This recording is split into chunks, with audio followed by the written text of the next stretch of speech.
Amen, amen. Wangapi wanataka kuishi mwaka huu kama alivyoishi miaka mingine iliyopita? Wangapi wanataka kuona utofauti kwenye maisha yao mwaka huu?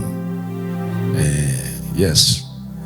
Kwa hiyo kama unahitaji, ni muhimu sana kuelewa mwezi wa kwanza ni mwezi muhimu sana. Mungu anaongea, Roho Mtakatifu anazungumza. Kwa hiyo jitahidi sana. Amen, amen. Kama umenielewa sema amen. Kama umenielewa sema amen. Roho Mtakatifu, niko mbele zako tena, ninakuhitaji tena, zaidi ya jana, zaidi ya mwaka jana, zaidi ya mwezi uliopita, zaidi ya siku ya jana.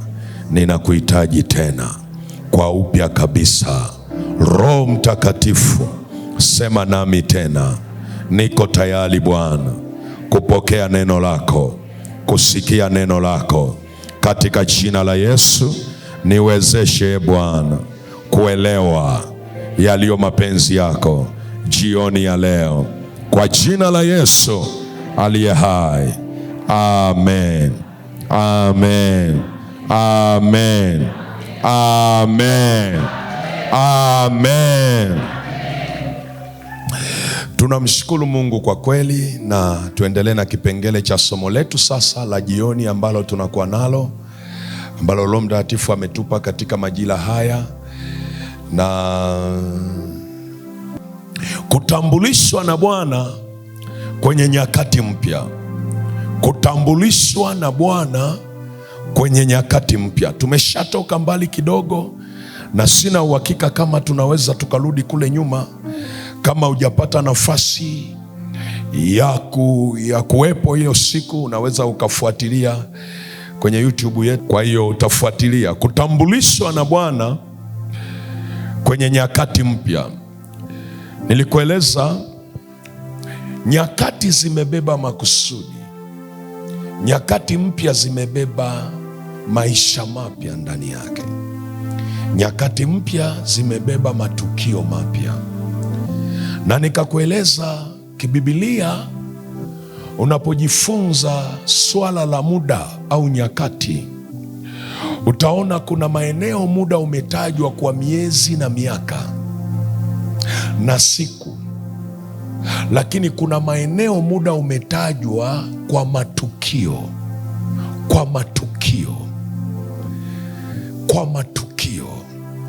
Ndio maana nilikupa mifano kadhaa jana, nikasema unapotazama wakati wa Bikira Mariamu, maandiko yanasema mwezi wa 6 malaika Gabriel, umetajwa muda, umetajwa na mwezi.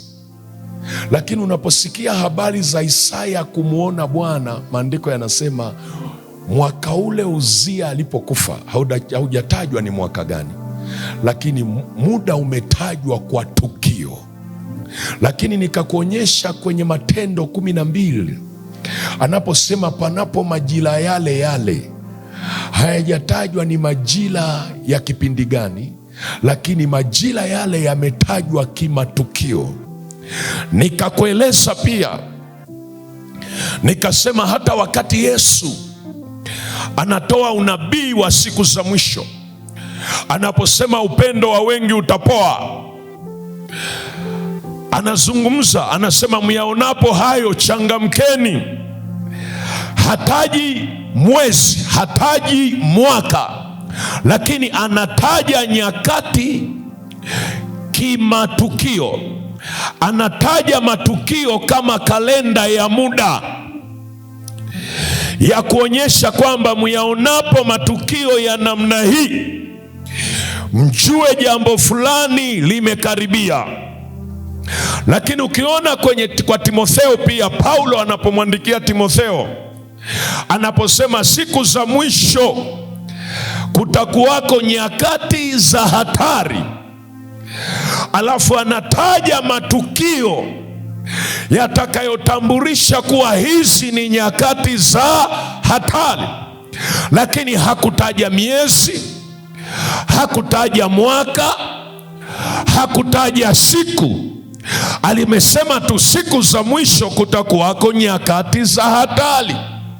Watu watakuwa wenye kujipenda wenyewe, watapenda anasa kuliko kumpenda Mungu, watapenda fedha, watu wasiopenda suruhu, yaani wakigombana hawataki kupatanishwa.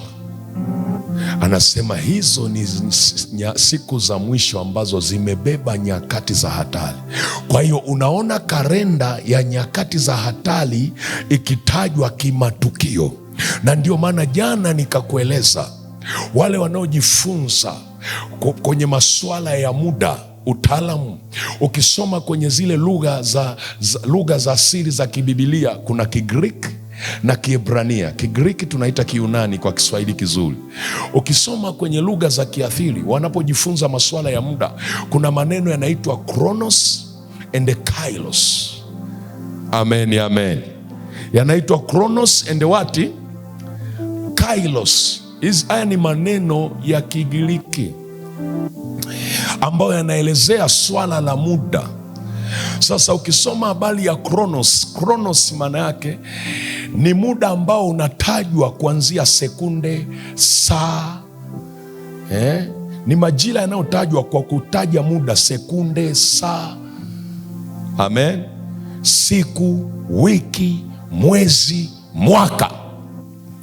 Lakini ukija kwenye Kairos ni majira yanayotajwa kwa hali au matukio, events.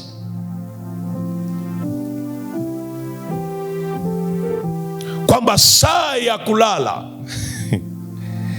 nalisikia nikiitwa, hasemi saa ngapi.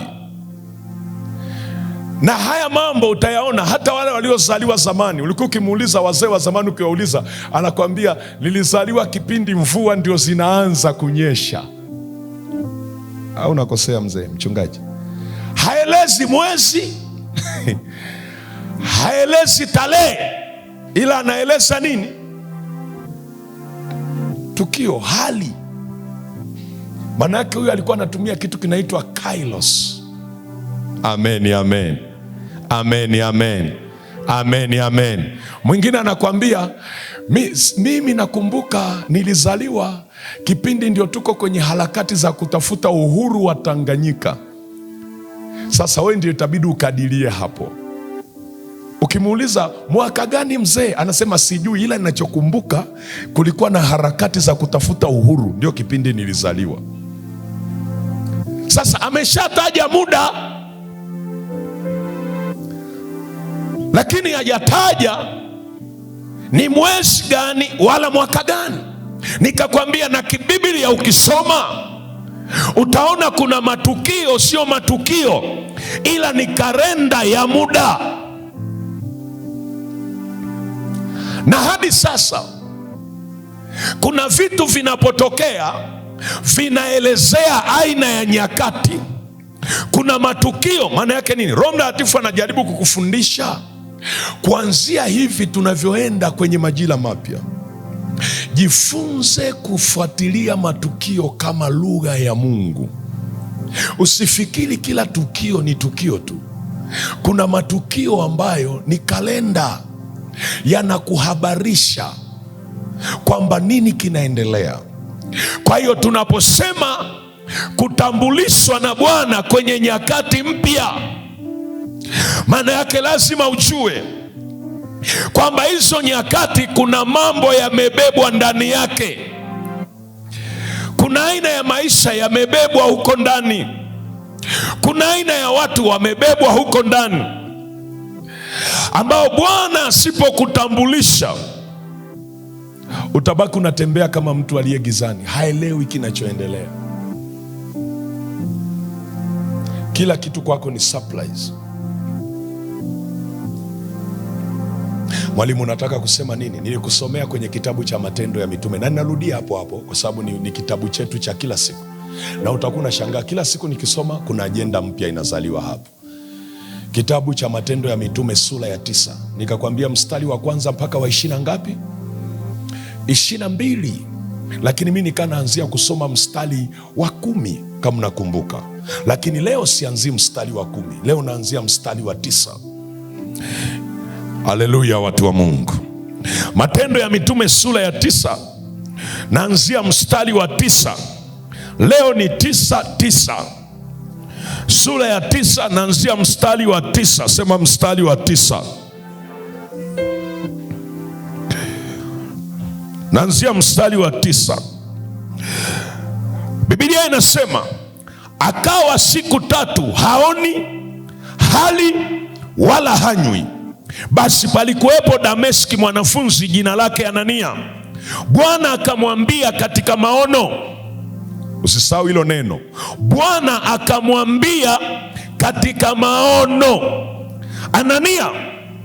Akasema, mimi hapa Bwana. Bwana akamwambia, simama, enenda zako katika njia itwayo Nyoofu, ukaulize katika nyumba ya Yuda mtu aitwaye Sauli wa Tarso, maana angalia anaomba, naye amemwona mtu jina lake Anania akiingia na kumwekea mikono juu yake apate kuona tena.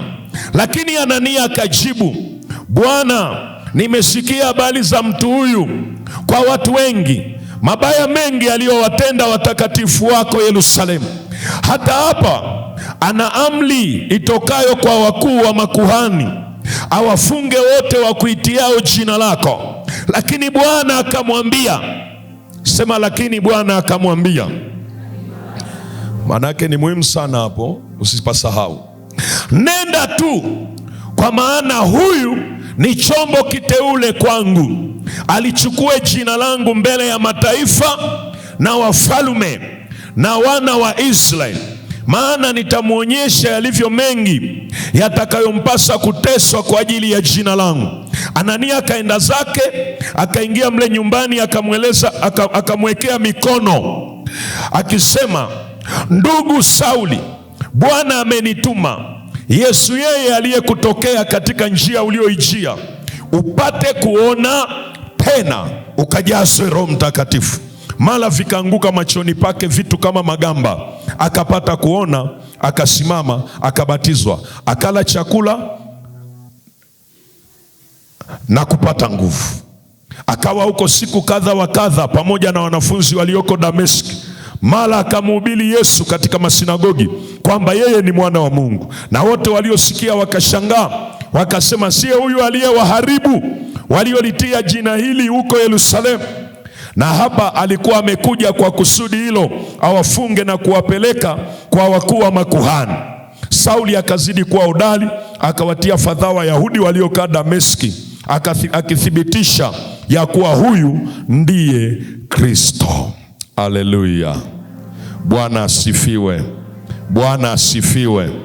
Nataka uone hapa mstari wa 9 unasema, akawa siku 3 haoni, hali wala hanywi.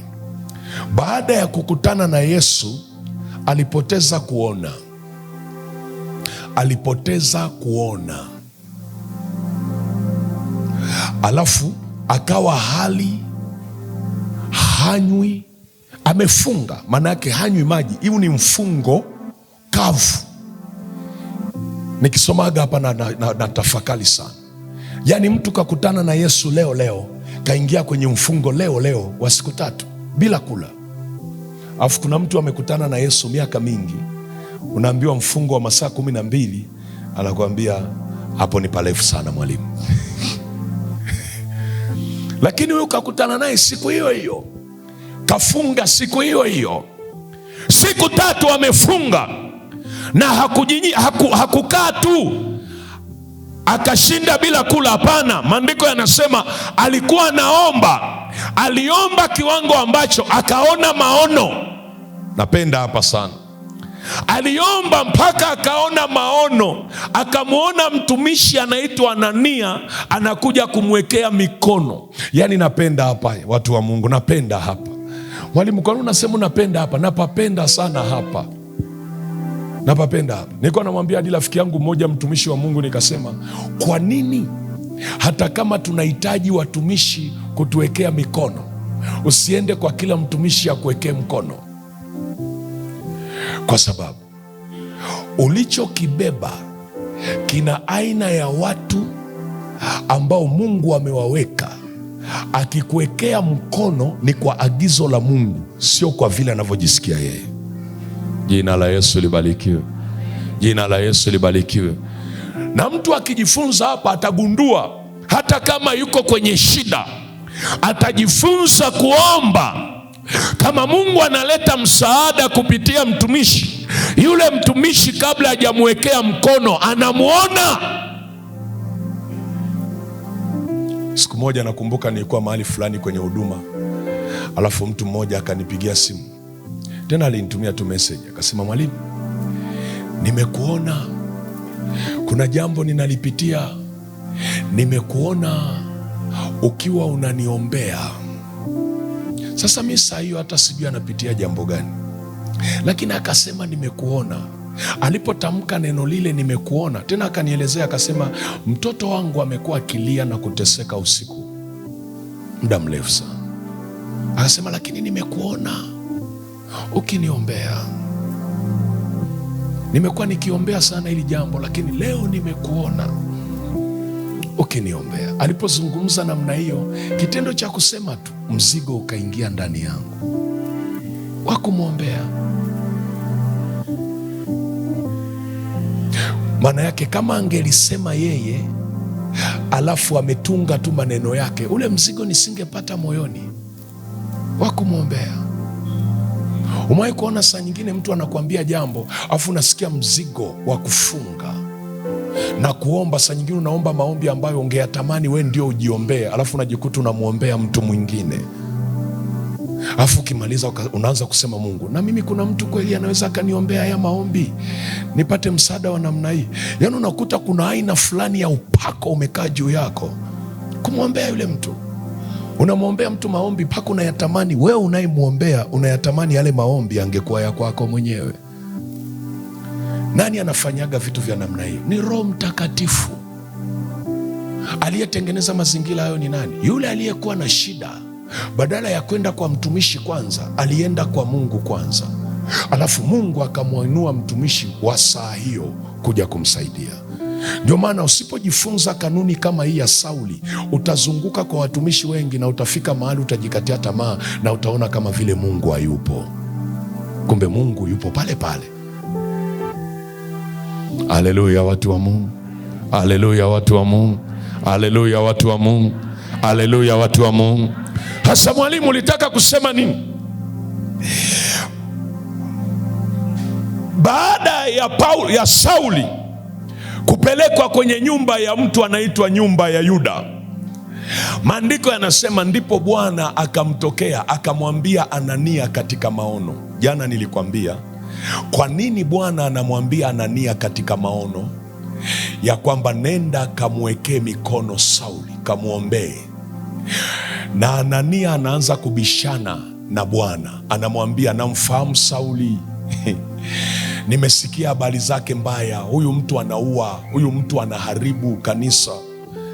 Kwa nini Bwana alilazimika kuanza kuongea na Anania? Kwa sababu Anania mbingu zilishamwandaa kwa ajili ya kumsaidia Sauli, lakini Anania ana taarifa mbaya kuhusu Sauli. Nikakwambia ndivyo ilivyo na wewe. Kuna watu Mungu alishawaandaa kwa ajili yako unapoingia majira mapya, lakini hao walioandaliwa wana taarifa mbaya zinazokuhusu. Wamepokea mabaya mengi kuliko mazuri yako. Ni watu wameandaliwa kabisa kwamba walipaswa kukuvusha mahali kiuchumi au kiroho, lakini wana habari mbaya zinazokuhusu. Na inawezekana habari nyingine ni za kweli kabisa, wanazo. Hasa angalia Mungu anachofanyaga.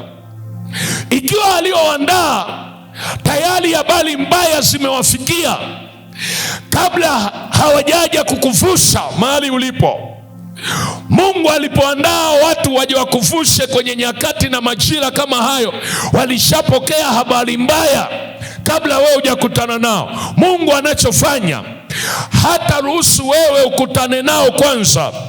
Anaenda yeye kukutambulisha kwao kwanza, akizungumza nao, akiongea nao. Kabla wewe hujaenda, wao wanakufuata wewe kuja kukueleza Mungu ametuambia. Haleluya watu wa Mungu. Haleluya watu wa Mungu. Haleluya watu wa Mungu. Angalia, wakati huu Mungu anaona nyakati zake za injili kwenda kwa mataifa zimefika, lakini hakuna chombo cha kubeba injili kupeleka kwa mataifa. Chombo kilichotengwa tangu tumboni, kilipozaliwa, kimepokelewa na mifumo ya kidini, kimepokelewa na mifumo ya dini ya Kiyahudi, hakiwezi kubeba injili kwa mataifa. Kimepokelewa na mifumo na mapokeo ya mababa, hakiwezi kubeba injili kwa mataifa. Mungu anachofanya, alishaandaa watu wa kukisaidia hicho chombo, lakini hao watu wana taarifa mbaya, wana habari mbaya. Yesu anachofanya, anaenda mwenyewe kukitambulisha hicho chombo kwa watu ambao alishawaandaa tayari. Anania alishaandaliwa. Hawezi kumsaidia Sauli bila kutambulishwa kwamba Sauli ni nani. Ndiyo maana wakati Anania anagoma, maandiko yanasema hivi, yanasema, ndipo Yesu akamwambia, usijali, wewe nenda tu, kwa sababu kile ni chombo changu. Kinachoambiwa chombo changu kina rekodi mbaya. Nikifikaga hapa nawaambia watu, usimkatie mtu tamaa kwa sababu umesikia rekodi mbaya alionayo. Ni vile tu nyakati zake hazijafunuliwa. Saa ikifika, inawezekana hiki ndio chombo ambacho kitafika mahali ambapo wale unaowafikiri ni wazuri hawajaweza kufika. Kumbuka, wakati Yesu anakitambulisha chombo hiki, anasema hivi, hiki chombo kitapeleka injili kwa mataifa na kwa wafalme na kwa wana wa Israeli wote. Kumbuka, wanafunzi wa Yesu, wao walijua wokovu ni kwa Wayahudi, lakini Paulo anapotengenezwa, yeye hatengenezwi na injili ya Wayahudi, anatengenezwa kwa kupeleka injili kwa mataifa na kwa wafalme. Mwalimu, unataka kuongea nini? Nisikilize. Nyakati zilikuwa zimeshafika atokee mtu wa kupeleka injili kwa mataifa. Ni majira mapya, mpango wa Mungu kwenye haya majira, injili ifike kwa mataifa. Lakini anayetakiwa kupeleka ana rekodi mbaya, hata yeye mwenyewe anajijua ni mbaya. Sasa Mungu anafanyeje kwenye majira mapya? Anamtambulisha. Ndio maana sikiliza, mtu wa Mungu, nilikwambia hivi, unapoingia kwenye nyakati mpya, Mungu atakachofanya ni kukutambulisha. Siwezi kurudi kule nyuma, nilikueleza malengo ya somo hili, lakini nikakueleza maana kama tatu, ambayo maana mojawapo ya kutambulishwa na Bwana, maana ya kwanza nilikwambia ni Bwana kukufunua kwa ajili ya kusudi lake lililobebwa ndani ya majira husika. Bwana kukufunua wewe. Sisi tunasemaga Bwana ajifunue. Mungu anapokutambulisha anakufunua wewe, wewe ambaye yuko ndani yako, ambaye inawezekana hata wewe mwenyewe hujawahi kumwona, wewe ambaye anatakiwa kuonekana duniani. Anamfunua huyo. Na nikakupa mifano hapa, nikasema, unamwona kwa mfano Gideon. Angekuwa leo kanisani kwetu, tungekuwa tunasema tuna mtu kama Gideon, mtu mzuri sana, anatutunzia ngano, anaficha ngano ili wa Midian wasije wakaiba, na tungemtambua kwa namna hiyo kwamba Gideon ni mtu mzuri sana, anaficha nini? Ngano. Lakini kumbe mbingu zilikuwa zinamuona mtu tofauti kabisa. Majira yalipofika, Israeli inatakiwa kukombolewa kutoka Midian, kutoka kwenye mkono wa Midian. Ilibidi Mungu amfunue yule Gideon ambaye muda wote alikuwa amefichwa. Mungu amtambulishe Gideon. Na Gideon utagundua kabla hajatambulishwa kwa watu, alitambulishwa mbele za Mungu kwanza. Mungu anamwambia shujaa. Alafu wakati anabishabisha anaambiwa enenda kwa uwezo wako huu. Anatambulishwa uwezo alio nao. Mungu anajaribu kumwelezea Gideoni mbele zake, lakini ili aweze kumtambulisha mbele za watu, ilibidi Roho ya Bwana imjilie kwa nguvu juu yake. Na ndipo unaona makabila yaliyokuwa yanamwona Gideoni wa kawaida, maandiko yanasema tarumbeta ilipopigwa wakaanza kumfuata. Kwa nini wanamfuata? Kwa sababu Gideoni anayewaita sasa sio yule waliyemfahamu mwanzo. Huyu ni Gideoni mpya kabisa. Unisikilize mtu wa Mungu, unapoingia kwenye majira mapya, Mungu huwa anatutambulisha kwa kutufunua kwa ajili ya kusudi lake. Na nilikwambia maana ya pili ni kuthibitishwa na Bwana juu ya majukumu maalum na kazi mbalimbali ambazo Bwana ameziratibu ndani ya majira hayo. Sasa sikiliza, pointi ya msingi inayotaka nikwambie leo ni njia ambazo Mungu anazitumia kukutambulisha kwenye nyakati mpya. Andika hicho kipengele, na nitataja pointi moja tu. Njia ambazo Mungu huwa anazitumia kututambulisha kwenye nyakati mpya. Njia ambazo Mungu huwa anazitumia kututambulisha kwenye nyakati mpya. Na tutaona kuanzia kwenye kile kitabu cha Matendo, njia gani Mungu anatumia anapotaka kukutambulisha wewe kwenye majira mapya. Napozungumza njia, nazungumza namna au jinsi ambavyo Mungu anafanya anapotaka kukutambulisha wewe kwenye majira mapya. Jinsi ambayo Mungu anafanya anapotaka kukutambulisha wewe kwenye majira mapya. Njia ya kwanza anayoitumia, na inaomba unisikilize kwa makini, njia ya kwanza anayoitumia, na shetani ameikopi sana. Nisikilize kwa makini. Njia ya kwanza ambayo Mungu anaitumiaga anapotaka kukutambulisha kwenye majira mapya, huwa anatumia sauti yake. Sema sauti yake. Hebu paza sauti, sema sauti yake. Sema tena sauti yake. Anatumia sauti yake. Hiyo ndio njia ya kwanza. Anaitumia sauti yake ili kukutambulisha, na nitakuonyesha kwenye maandiko. Na ndio maana utaona moja ya upinzani mkubwa ulio nao kwenye maisha yako ni kuhakikisha sauti nyingine zinakuwa na nguvu kuliko sauti ya Mungu ndani yako. Ni adui kuhakikisha sauti nyingine zinakuwa na nguvu kuliko sauti ya Mungu. Kama una mume au una mke, sauti ya mume wako inakuwa na nguvu kuliko sauti ya Mungu. Kama una marafiki, sauti za marafiki zinakuwa na nguvu kuliko sauti ya Mungu. Kama unapita kwenye mateso na majaribu, sauti ya majaribu na mateso unayopitia inakuwa na nguvu kuliko sauti ya Mungu. Na saa nyingine anaenda mbali sana, sauti za mapepo zinakuwa na nguvu kuliko sauti ya Mungu kabisa. Anaweza akakutengenezea mpaka network ya watu ambao ameweka sauti yake ndani yao, shetani alivyo. Wao nafikiri ni marafiki wa kawaida, lakini wamebeba sauti ambayo sio sauti ya Mungu. Kila wanachokizungumza badala ya kukujenga roho yako, kinafisha nafsi yako, kinaharibu. Na sio kwamba wanatukana, wanaweza wakawa wanaongea vitu vya kawaida tu, mnapiga stori za kawaida, lakini kila ukitoka pale huna nguvu ya maombi tena. Huwezi kuomba, huwezi kutafakari kuhusu Mungu. Unajiuliza, hivi kuna shida gani? Mbona sijatukana leo? Lakini adui amekutengenezea cycle ya watu waliobeba sauti yake. Hujai kuona kuna aina ya watu Mungu akikutengenezea waliobeba sauti ya Mungu, ukikaa nao karibu namna hii, hata kama hawajaongea kitu, kitendo tu cha kuwa nao karibu, kitoka una wazo jipya. Ukiachana nao tu na wazo jipya.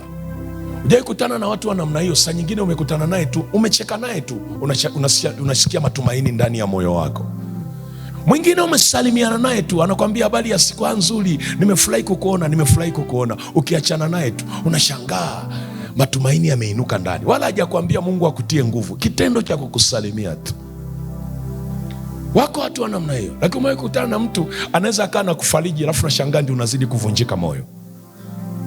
Yaani anaongea maneno mazuri, pole ndugu yangu, tuko pamoja, tuko pamoja, lakini ndio moyo unazidi kufa. Kadi anavyokuambia tuko pamoja, endelea mbele, ndio unaona mambo yanazidi kuharibika. Unajiuliza shida ni nini? Huyu mtu anaweza akawa mtu unamuona, lakini amebeba sauti ya kipepo ndani yake. Kuna mtu ananielewa ninachosema? Kuna mtu ananielewa ninachosema? Hasa Mungu anapokutambulisha kwenye majira mapya, anatumia sauti yake, na hiyo sauti yake haiji kwako tu, inaenda na kwa wanaohusika. Angalia, Sauli wakati anaomba aliona maono. Kwa hiyo Mungu akatumia channel inaitwa maono. Anaona atakaye kuja kumsaidia. Maana yake Roho Mtakatifu anaongea naye kwamba yuko atakaye kuja kukusaidia. Okay. Wakati anaachana na Yesu, Yesu alimwambia hivi, nenda mpaka nyumba ya Yuda, alafu watakwambia ya kupasayo. Lakini nani atamwambia? Sauli hakujua. Akaanza kuomba. Wakati anaomba, maandiko yanasema aliona maono. Maono ni chaneli mojawapo ya sauti ya Mungu. Ni njia. Nikisema chaneli, maana yake nazungumza njia ya sauti ya Mungu.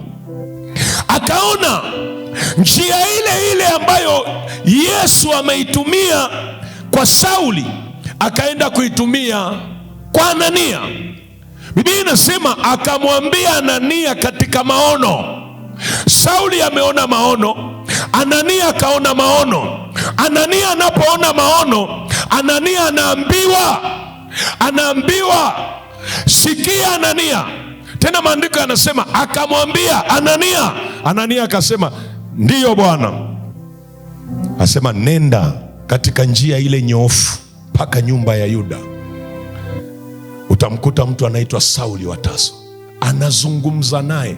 Anania alikuwa amuoni Yesu, alichokuwa anaona ni sauti ya Yesu inaongea na Anania. Mnanielewa nachosema? Mnanielewa nachosema? Kwa hiyo Yesu anamtambulisha Sauli kwa Anania kupitia sauti yake. Lakini hii sauti haikwenda kwanza kwa Anania, ilianza kwa mhusika anaitwa Sauli. Unajua, ngoja nirudi hapa kidogo afu nielewe. Mmoja anasema, mwalimu, mimi nataka Yesu anitambulishe mwaka huu. Nataka Roho Mtakatifu anitambulishe. Roho Mtakatifu nitambulishe mwaka huu. Nitambulishe Bwana kwenye haya majira mapya. Nitambulishe. Sikiliza. Roho Mtakatifu anapokutambulisha, sauti yake ataipeleka kwenye mazingira anayotaka ya kutambue. Ndio unafika mahali unagundua watu hawakufahamu lakini wanakuelewa. Hawajawahi kukuona hata siku moja, alafu wanakupokea. Unashangaa watu sio ndugu zako lakini wanakupokea. Ukijaribu kuwauliza tumewahi kuonana mahali, wanasema hatujawahi kuonana. Sasa kwa nini mnanikalimu? Na mnakwambia tumejisikia tu moyoni. Sio kwamba wamejisikia, kuna sauti imetangulia kabla wewe hujafika. Kuna mtu ananielewa ninachosema? Wao wanasema tumejisikia. Ule msukumo ni chaneli ya sauti inaitwa ishara, kwa sababu sauti ya Mungu saa nyingine haiendi kama ilivyo. Saa nyingine Mungu anaongea kupitia ishara. Ndio maana unasikia mtu anasema Mungu ameongea nami. Unasema ameongeaje na wewe? Anasema aliweka msukumo ndani yangu. Maana yake alitumia chaneli inayoitwa kiashiria. Mwingine unasikia Mungu aliongea na mimi kunikatalia hili jambo, unamuuliza aliongeaje? Anakuambia alinikosesha amani. Alinikosesha amani. Unauliza, sasa ulijuaje kama kukosesha amani ni Mungu anaongea? Anasema yes, ni kiashiria chake, kwa sababu nikajaribu kujikaza lakini nakosa amani, nikajibalaguza nakosa amani, nikaamua kusalenda tu, nikasema Mungu sitaenda, alafu nikapata amani, nikajua huyu ni Mungu. Haleluya. Umeona, simple like that. Akajua ni Mungu. Aliongeaje? Kupitia kiashiria, kupitia ishara. Mungu anaweza akaongea mpaka kupitia mazingira yako unayoishi, sauti yake. Kwa hiyo unakutana na mtu anasema nasikia msukumo, nashindwa kulala, nasikia msukumo. Kumbe ni Mungu anaongea naye, kwa sababu huyu jamaa hata hajaokoka. Saa nyingine ameokoka, lakini bado ni kitoto kichanga, hawezi kuelewa Mungu akiongea, hawezi kuelewa. Kwa hiyo Mungu anachotumia ni ishara, anaweka msukumo ndani, anaweka msukumo. Anasema kila nikijibalagusa nashindwa, mpaka nimeamua kujileta mwenyewe, na huu msukumo unanipeleka nije kwako. Unagundua Mungu amepeleka nini? Sauti. Kama unanielewa sema amina. Kwa hiyo hapa kwa Sauli alitumia sauti kupitia maono. Okay, angalia kitabu cha Mathayo 17:1-5.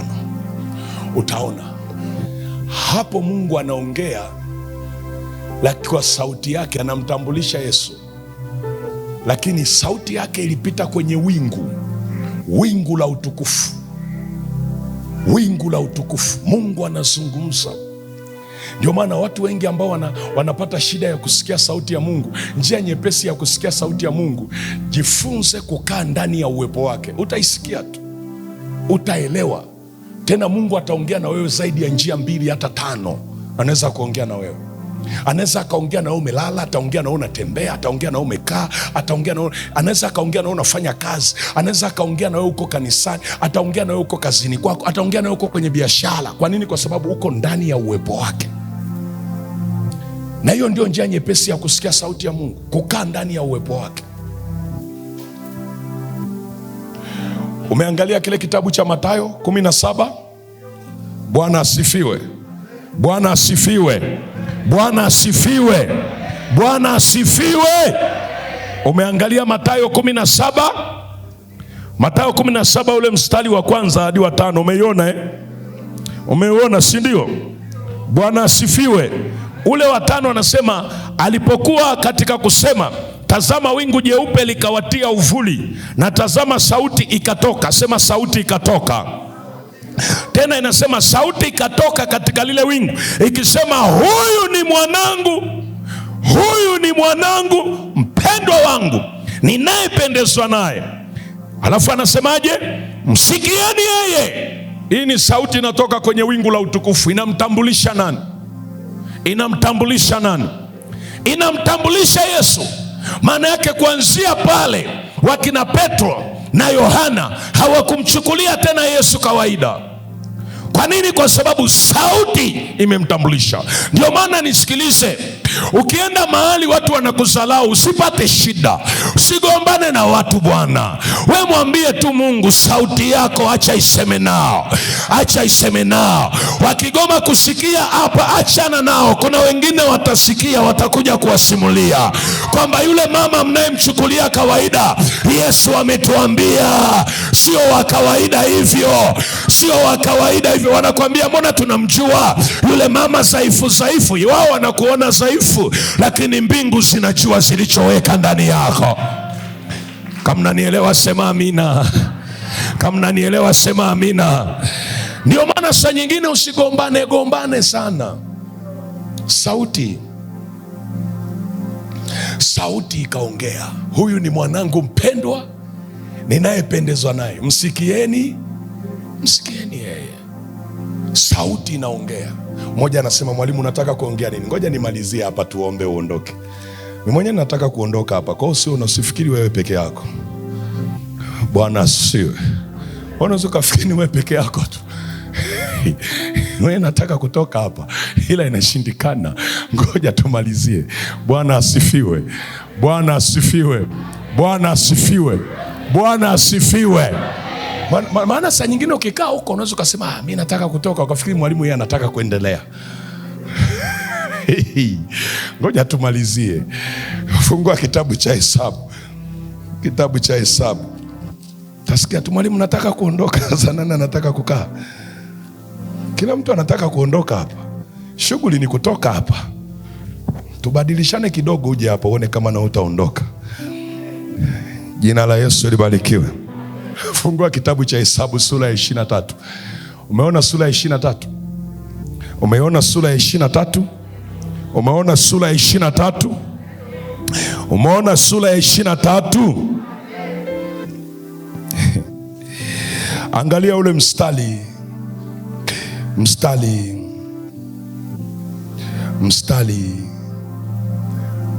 Angalia ule mstari. Mstari wa 21. Angalia mstari wa 20 mpaka wa 21. Umeona mstari wa 20 mpaka wa 21? Ingawa unaweza kuandika mpaka ule wa 23. Ngoja nikusomee mistari. Nimalizia hapa labda. Anasema, tazama nimepewa amri kubariki. Yeye amebariki nami siwezi kulitangua. Hakutazama uovu katika Yakobo, wala hakuona ukaidi katika Israeli. Bwana Mungu wake yu pamoja naye. Sema yu pamoja naye.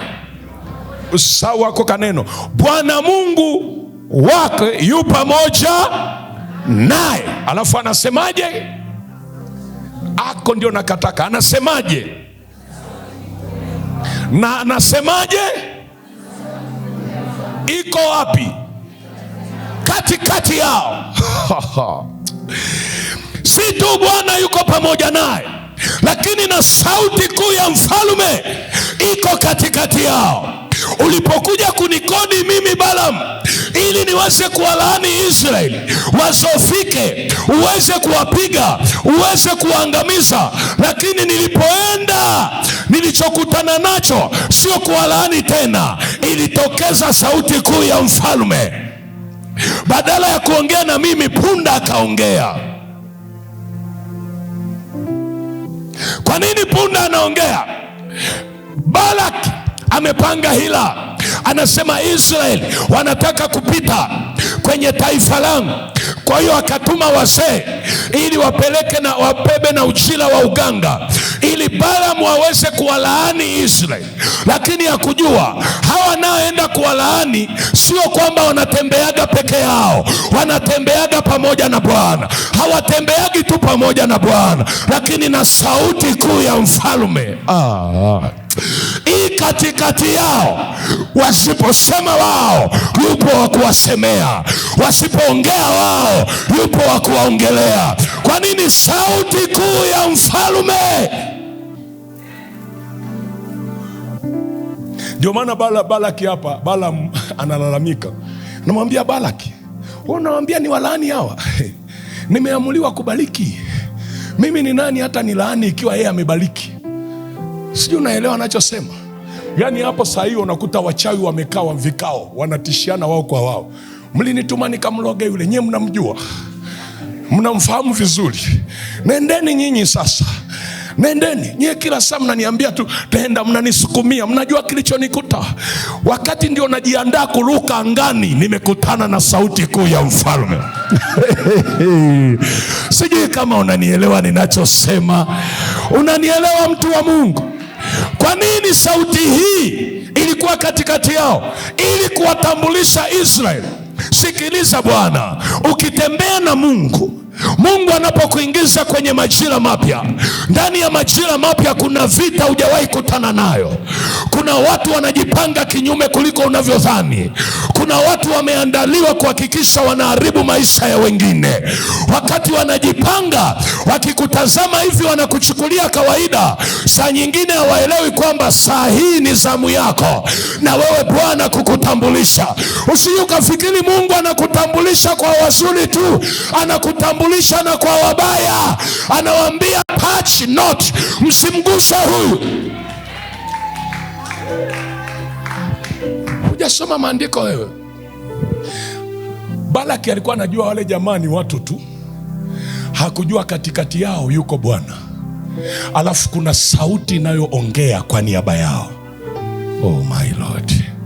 Sauti, umewahi kuelewa mtu anatembea na sauti ya Mungu? Huyu yuko up current every day.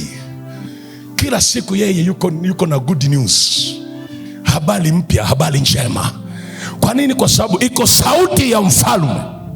Sikiliza mtu wa Mungu, najaribu kukueleza unielewe.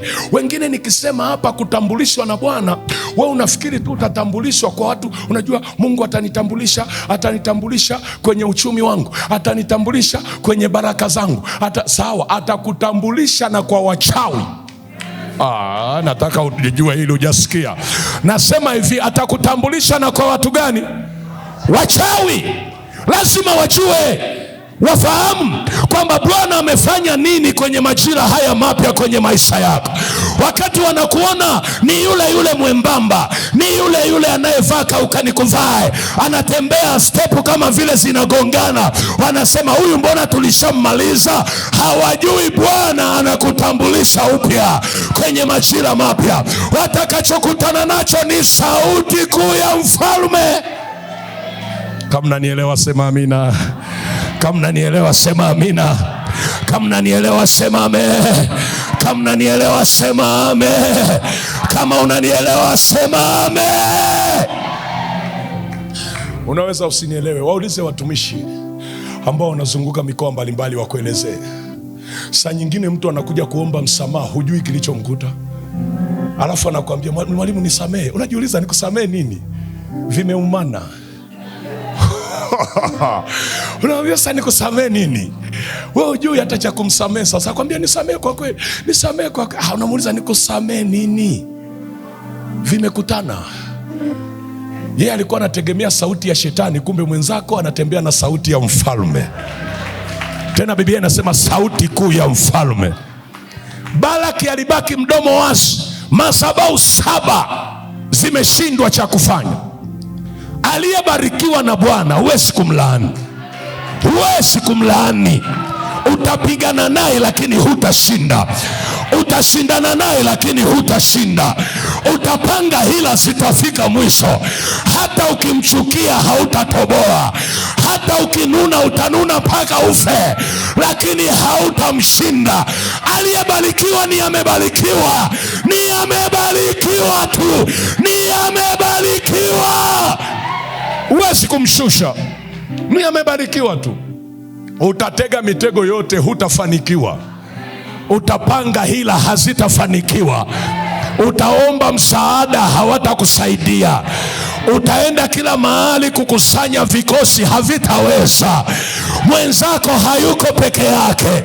Yule aliyembariki anatembea naye. Ajapopita kwenye bonde la uvuli wa mauti, wakati wengine wanakufa, yeye ataibuka mbele akiwa ni hodari na mshindi. Ndio maana ukitembea na Bwana usiogope, usiogope. Haya ni majira mapya. Iko sauti ya Bwana ya kukutambulisha kwenye majira yako. Wataloga, hautalogeka. Watalaani, hautalaniwa. Wakipambana, wataishia kufa wao na utabaki salama. Kama unajua hili ni neno lako, sema amen. Unafikiri mchezo? Watu wanakuambia tutaona mwaka huu. Tumemwanzia Januari tu, tutaona. Wakisema tutaona, don't worry. Wewe sema iko sauti ya mfalme. Iko sauti kuu ya mfalme. iko sauti kuu ya mfalme. Yeye akisema hakuna wa kupindua.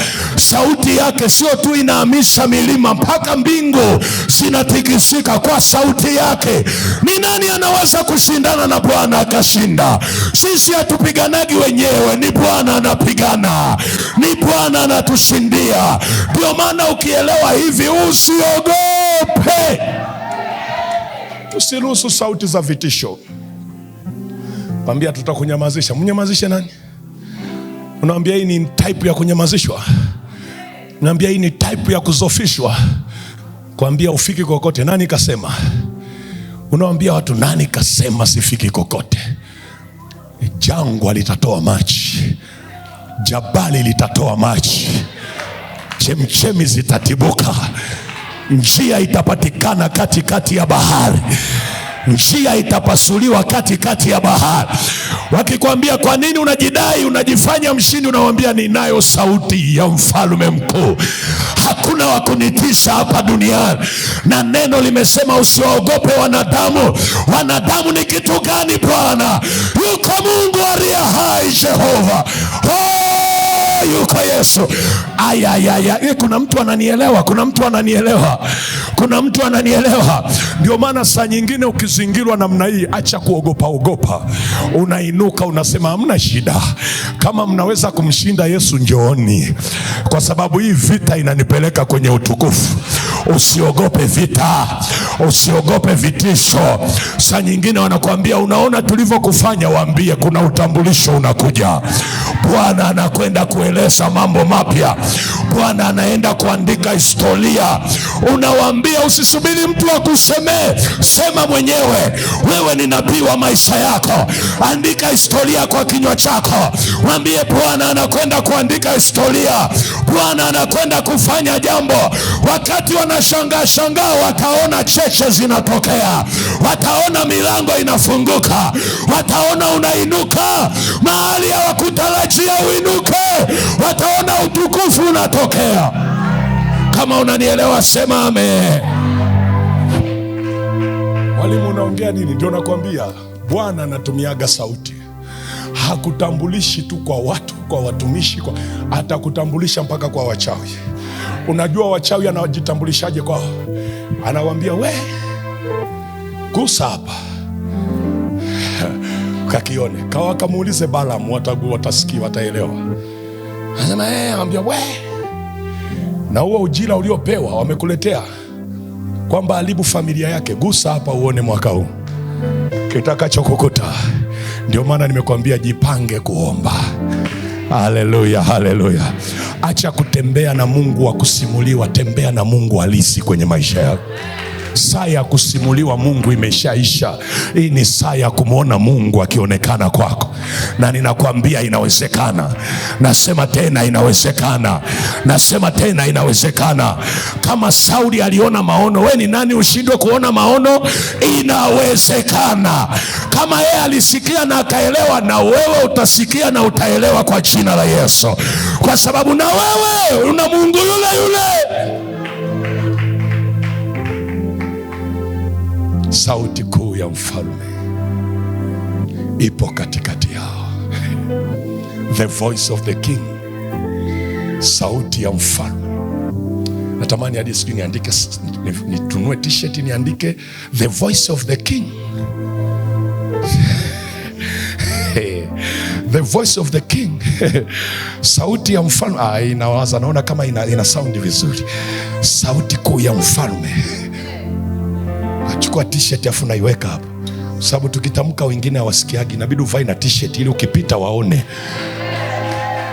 Sauti ya mfalme. Unaelewa maana ya sauti ya mfalme?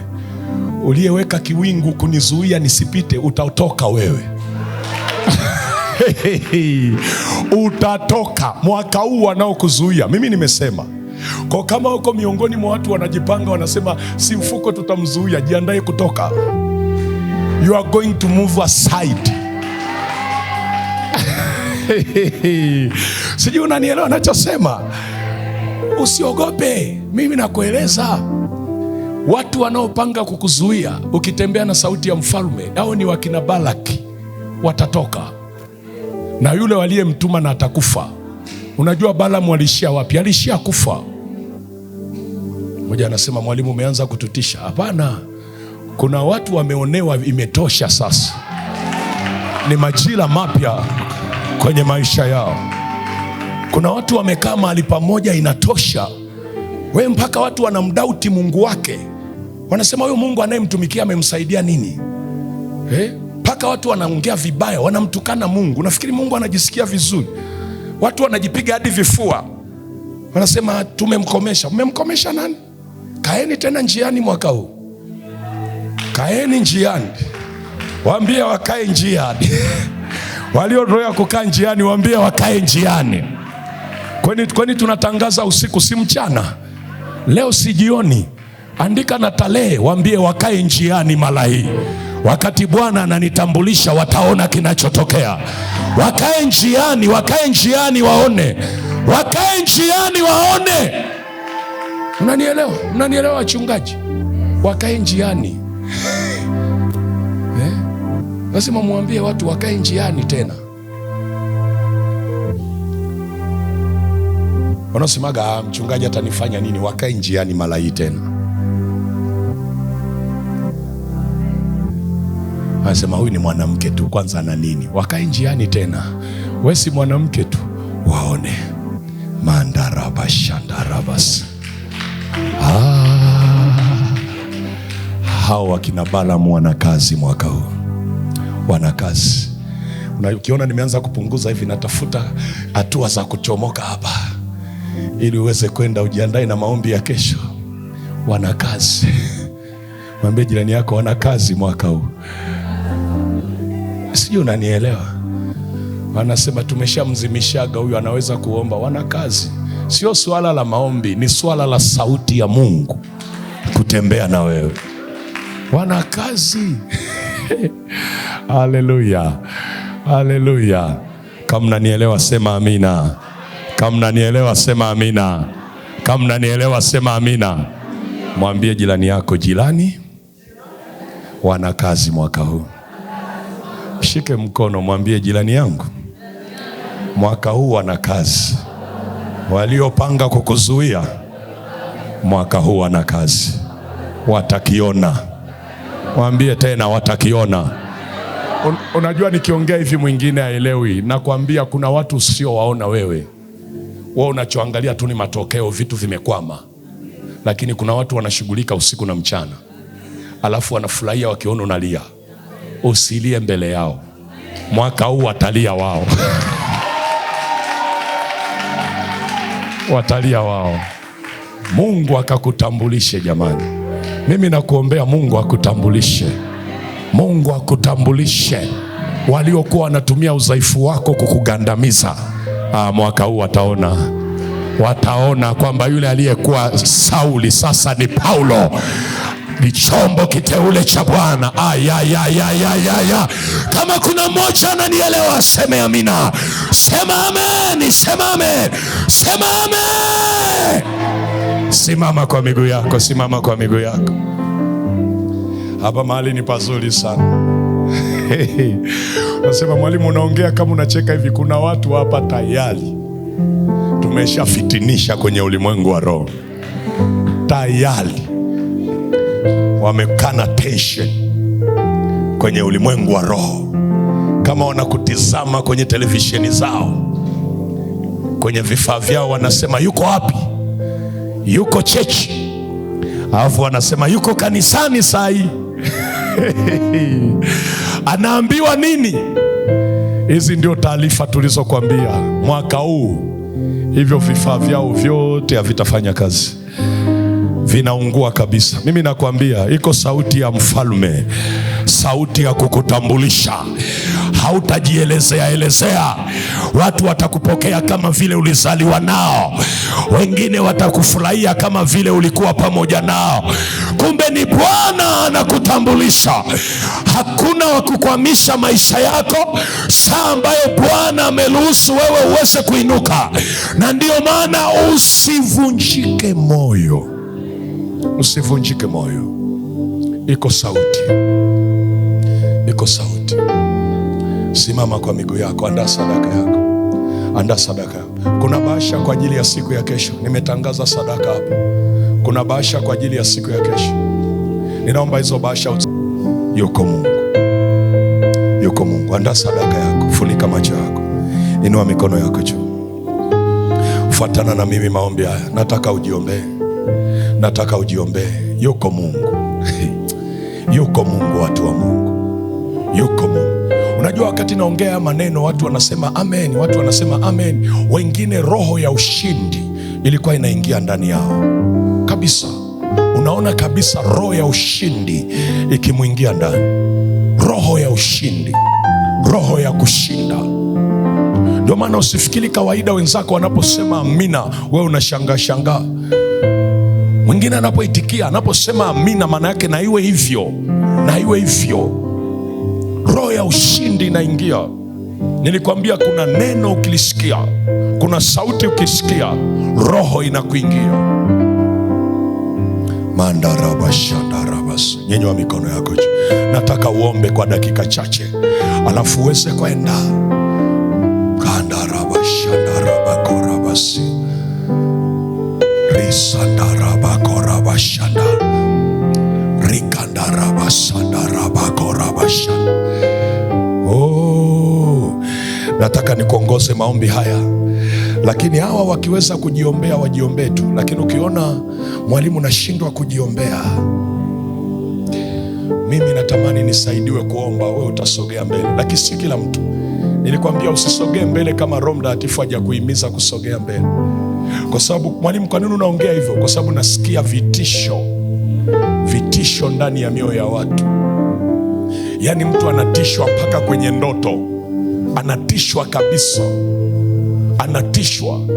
Nasema sijui itakuwaje mwaka huu, au mwaka huu ninakufa. Nani amekwambia unakufa? Nani amesema unakufa? Anatishwa kwenye ndoto kwamba sijui itakuwaje. Ukiweza kujiombea jiombee, lakini ukiona mwalimu mimi nashindwa, utasogea mbele wakati wengine wanaomba. Ngoja nikuongoze maombi yako kwa kifupi. Sema Mungu ria hai. Paza sauti yako, omba. Sauti yako ni silaha kwenye ulimwengu wa roho. Sema Mungu ria hai, katika jina la Yesu. Asante kwa neno lako jioni ya leo. Neno lako Bwana la kunitambulisha kwenye nyakati mpya, kwenye majira mapya ambayo Bwana sijawahi kuishi. Hata vita iliyoko kwenye hayo majira sijawahi kutana nayo. Jioni ya leo ninasimama mbele zako katika jina la Yesu. Nimeinua mikono yangu, ishara ya kusalenda. Bwana, ninaomba rehema, nihurumie tu Bwana. Rehema zako siwe juu yangu, likiwepo jambo lolote lile lililokamata maisha yangu, jambo la uovu, jambo la uasi. Bwana, ninaomba rehema. Mlango wote uliofunguliwa, uliowazi, unaoruhusu maadui kushambulia maisha yangu kwa urahisi kabisa, jioni ya leo ninaomba rehema, ninaomba rehema, ninaomba toba, ninaomba toba kwa damu ya Yesu. Kila eneo ambalo Bwana nimekuwa mwoga, nimekuwa na hofu, ninaomba toba, ninaomba rehema kwa damu ya Yesu, kwa damu ya Yesu, kwa damu ya Yesu, kwa damu ya Yesu, kwa damu ya Yesu. Hali yoyote inayonifarakanisha na uwepo wako kwenye eneo lolote, jioni ya leo ninaomba rehema, ninaomba toba, ninaomba toba kwa damu ya Yesu. Ondoa mazoea, ondoa uzembe, ondoa uvivu, wa kuomba. Ninaomba rehema juu ya uvivu, juu ya uzembe ambao nimekuwa nao kwenye maisha yangu.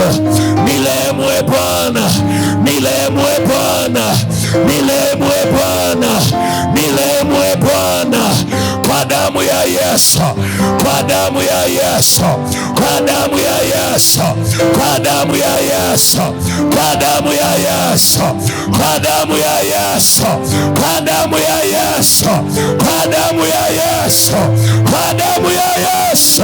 Jioni ya leo, jioni ya leo ninakuhitaji wewe, uwepo wako na nguvu zako kwenye maisha yangu. Sauti yako iliyobeba dhamana ya kunitambulisha iwe juu yangu na juu ya maisha yangu. Ni kweli e Bwana, ni kweli e Bwana. Inawezekana kabisa kuna taarifa mbaya za maisha yangu zimepelekwa kila mahali na hayupo wa kunitetea, wa kunisemea. E Bwana, unitetee wewe, unisemee wewe, unisemee wewe, unisemee wewe, unisemee wewe kwenye majira haya. Bwana nisemee, Bwana nitetee, Bwana nisemee, Bwana nitetee kwa damu ya Yesu. Sauti yako, ile sauti yako iwe juu ya maisha yangu. Sauti yako iwe juu ya maisha yangu kwa jina la Yesu. Iwe ndani ya maisha yangu kwa jina la Yesu, kwa jina la Yesu. Na kila sauti iliyoachiliwa kwenye ulimwengu wa roho inayopanga uharibifu, inayopanga laana, inayopanga zuio kwenye maisha yangu, hiyo sauti, sauti ya mauti, sauti ya laana, sauti ya uchawi, sauti ya giza jioni ya leo, sauti ya magonjwa, sauti ya kushindwa, ewe sauti uliye kinyume changu jioni ya leo, jioni ya leo ninakunyamazisha kwa jina la Yesu. Unabatilishwa kwa damu ya Yesu, kwa damu ya Yesu, kwa damu ya Yesu. Ewe sauti unabatilishwa kwa damu ya Yesu. Sauti ya mauti, sauti ya magonjwa, sauti ya laana, sauti ya kushindwa, achia, achia, achia, achia, achia, achia maisha yangu kwa damu ya Yesu. Nenda mbele za Bwana, nenda mbele za Bwana, nenda mbele za Bwana. Pasa sauti yako, pasa sauti yako, pasa sauti yako. Ndiyo mandaraba sana. Pasa sauti yako, pasa sauti yako. Yes, pasa sauti yako, pasa sauti yako mtumishi, kwa jina la Yesu. Kataa kila sauti, ruhusu sauti ya Bwana kwako, ile sauti inayosema hayatakayawezekane. Mo Jesus, kwa damu ya Yesu, kwa damu ya Yesu, kwa damu ya Yesu.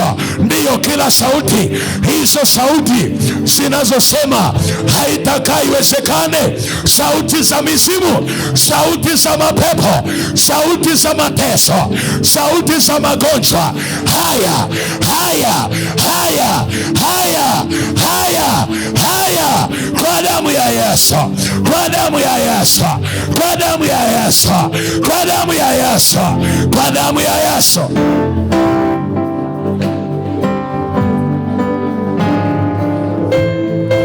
Endelea kuomba, endelea kuomba, endelea kuomba. hiyo sauti inayokwamisha familia yako, inayokwamisha ndoa yako, inayokwamisha kipawa cha sauti. Yes, hiyo sauti. Yes, hiyo sauti inayokwamisha maisha yako, hiyo sauti. Sauti yoyote, sauti yoyote, sauti yoyote inaondolewa kwa damu ya Yesu.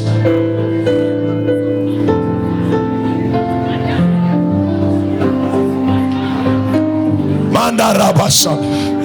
Sauti ya Bwana ikuchilie, sauti iliyobeba nguvu, sauti iliyobeba utukufu, sauti iliyobeba urejesho, sauti iliyobeba kuinuliwa, sauti iliyobeba maisha mapya, ije ndani yako, ije ndani yako, ije ndani yako, ije hiyo sauti ya mfalme, ije kwenye maisha yako kwa damu ya Yesu.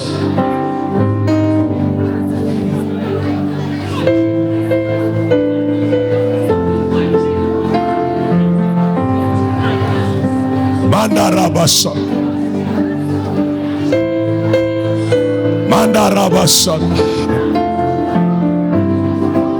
mandorobosa, mandorobosa.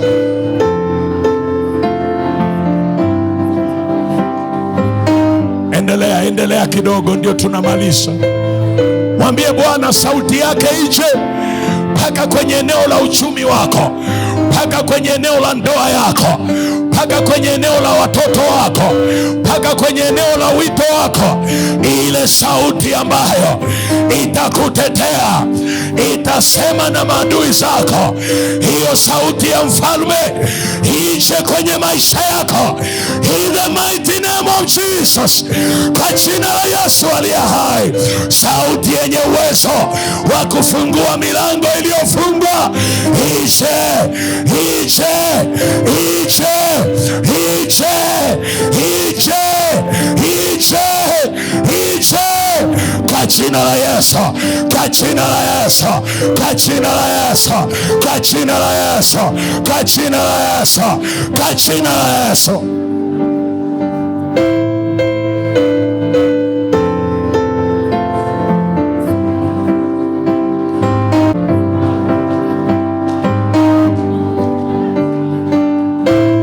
In Jesus.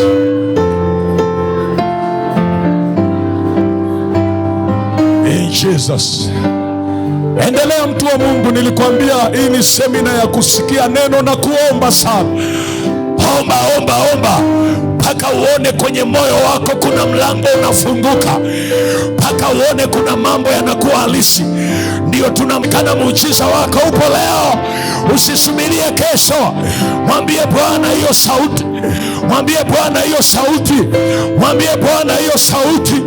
Oh, wengine hii sauti inaenda kusemesha hao watu ambao shetani aliwaondoa kwenye maisha yako. Sauti inawafuata, sauti ya Mungu inawafuata huko aliko, huko aliko, huko aliko. Hao waliokuwa wameletwa na Bwana wakaondolewa na shetani, sauti ya Bwana inawafuata.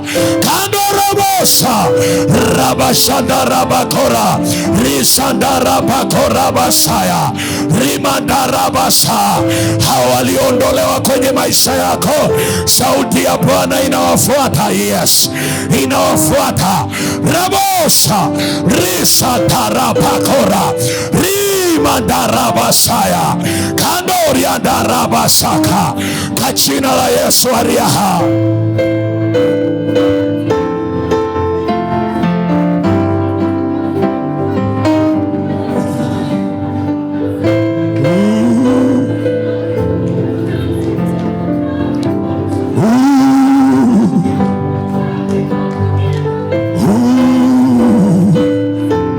Kandarabasanda, hawatakushinda, hawatakuweza, hawatakuzuia tena, hawatakukandamiza tena. Kandarabosa rabashandarabakora risandarabakorobosa, hawataua vya kwako. Raboshandaya rimandara bakora rimandara basiria riko santara pakora kandoria darabasa risandara pakora basaya.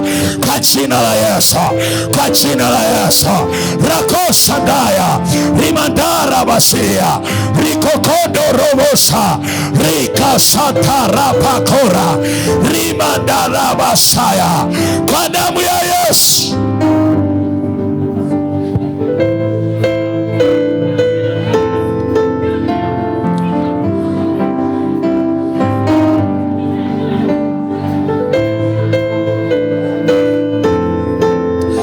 Wakati unaendelea kuomba na huku unajiandaa kutoa sadaka, unakuja kutoa sadaka, na nataka na wale watu nimezungumza, kuna aina ya sauti,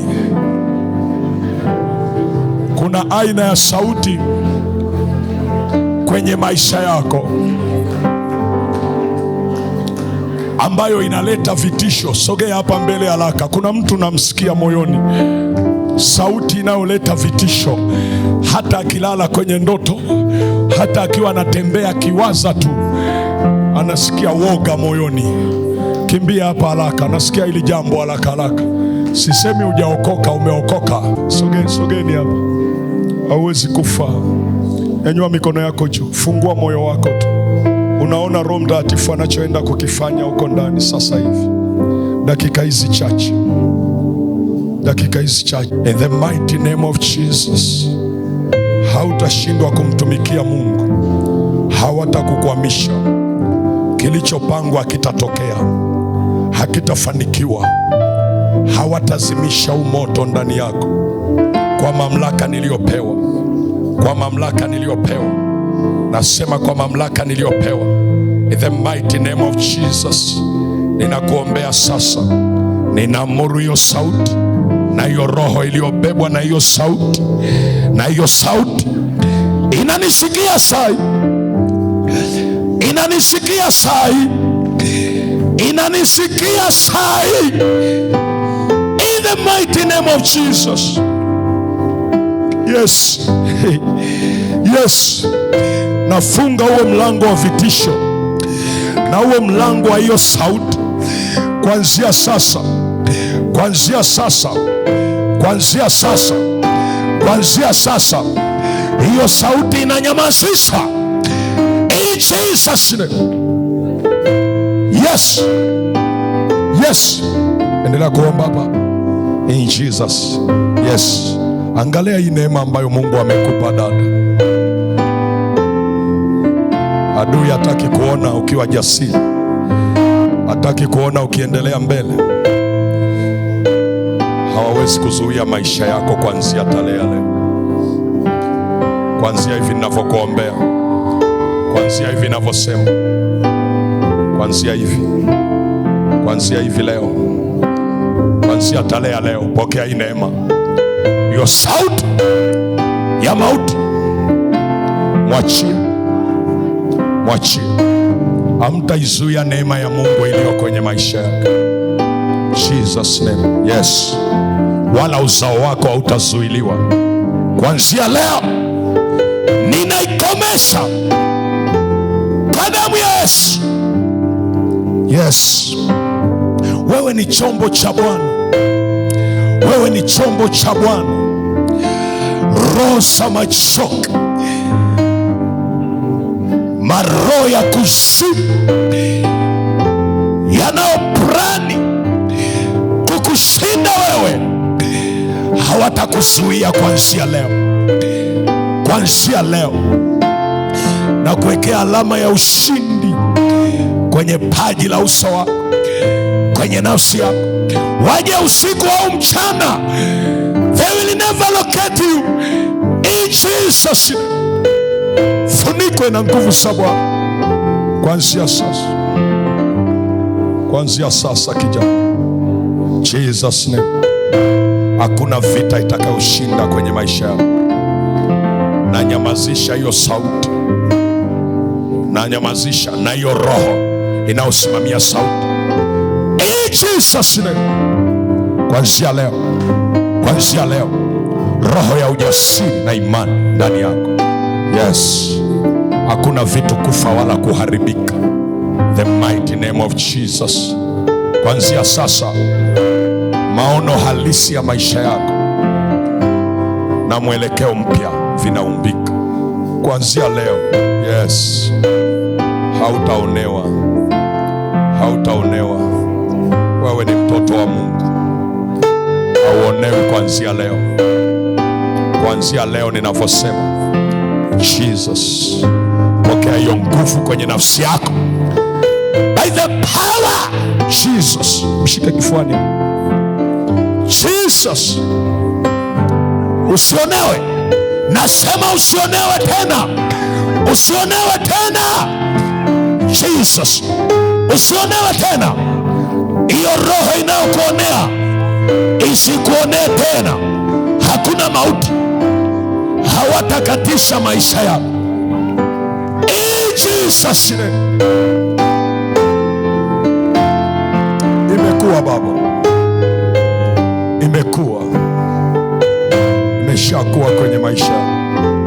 Jesus, simama mahali ulipo, simama mahali ulipo, simama mahali ulipo. Ndio tumemaliza, jiandae kesho. Imeshakuwa Baba, kuanzia sasa. Hata ukilanda, nakwambia kuanzia leo, kuanzia leo, kuanzia leo, kuanzia leo, kuanzia leo, kuanzia leo, kuanzia leo, from this moment, kwenye uzee wako, kwenye uzee wako, kama ambavyo Ibrahimu alimuona Mungu kwenye uzee wake, na wewe muone Mungu sasa, na wewe muone Mungu sasa, na wewe muone Mungu sasa.